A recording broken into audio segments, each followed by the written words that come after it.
భూమి భుక్తి విముక్తి నినాదంతో ముందుకొచ్చిన కమ్యూనిస్టు పార్టీ తన 100 ఏళ్ల ప్రయాణంలో ఎన్నో మహత్తర పోరాటాలు చేసిందని CPI ML new democracy party జిల్లా కార్యదర్శి ఇందూరు సాగర్ తెలిపారు.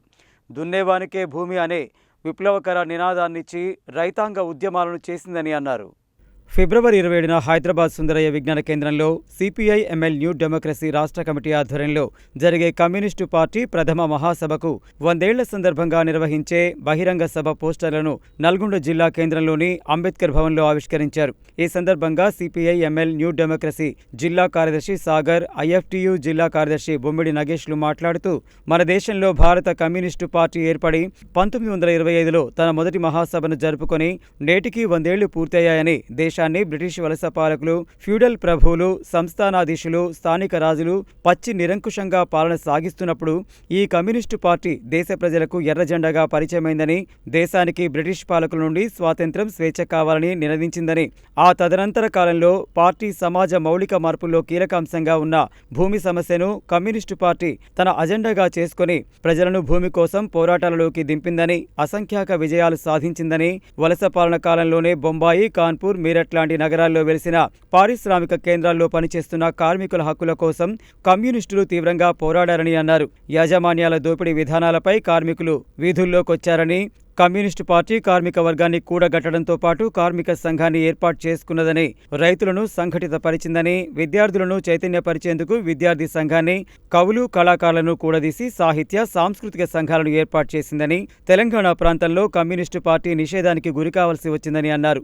దేశం, ప్రపంచం మెచ్చదగిన భూ పోరాటాలు, కార్మిక వర్గ, ఆదివాసీ, రైతాంగ, మహిళా పోరాటాలను సమరశీలంగా కమ్యూనిస్టు పార్టీ నడిపిందని, దేశ ప్రజల ప్రయోజనాల కోసం నెత్తుటి త్యాగాలతో పోరాడి గొప్ప కీర్తిని, పేరు ప్రఖ్యాతులను సంపాదించుకున్నదని, ఆ పోరాట త్యాగాల చరిత్రతో నేడు దేశంలో సాగుతున్న మతోన్మాద, ప్రజా వ్యతిరేక విధానాలపై పోరాడాలని తెలిపారు. ఈ నెల 27న జరిగే సభకు ప్రజలు అధిక సంఖ్యలో హాజరై విజయవంతం చేయాలని కోరారు. ఈ కార్యక్రమంలో సిపిఐ ఎంఎల్ న్యూ డెమోక్రసీ నాయకులు రావుల వీరేష్, తాలూక వెంకన్న, మాగి క్రాంతి, మామిడాల ప్రవీణ్, ఉడతల రామకృష్ణ, జంజిరాల క్రాంతి, శ్రవణ్, నరేష్ తదితరులు పాల్గొన్నారు.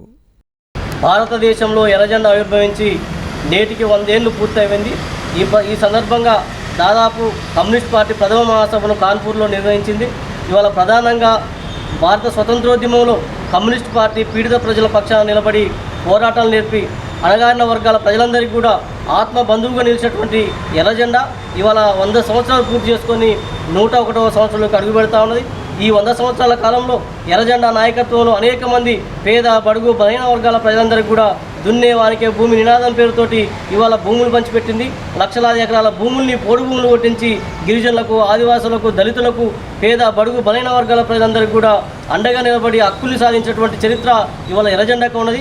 కార్మిక సంఘాలను నెలకొల్పింది, రైతు కూలి సంఘాలను నెలకొల్పింది, విద్యార్థి, యువజన, మహిళా సంఘాలని అనేక రకాల వారి హక్కుల కోసం కొట్లాడడం కోసం ఇవాళ ఎర్రజెండా ముందుండి పనిచేసింది. ప్రధానంగా ఇవాళ దళితులకు కానీ, ఆదివాసులకు కానీ, గిరిజనులకు కానీ తమ ఆత్మగౌరవాన్ని ఎలుగెత్తి చాటే విధంగా, వాళ్ళ సమస్యలను పరిష్కరించే విధంగా ఇవాళ ఎర్రజెండా వారికి చైతన్యాన్ని అందించి ఈ దేశంలో గొప్ప అద్భుతమైనటువంటి విజయాలను సాధించినటువంటి చరిత్ర ఇవాళ ఎర్రజెండాకు ఉన్నది.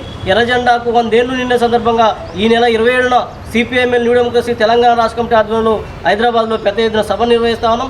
ఈ సభలో అందరూ కూడా వామపక్షాలు కానీ, ఎర్రజెండాకు సంబంధించినటువంటి అభిమానులు కూడా అధిక సంఖ్యలో పాల్గొని జయప్రదం చేయాలని చెప్పి సిపిఐఎంఎల్ న్యూ డెమోక్రసీ పార్టీ నుంచి పిలుపుని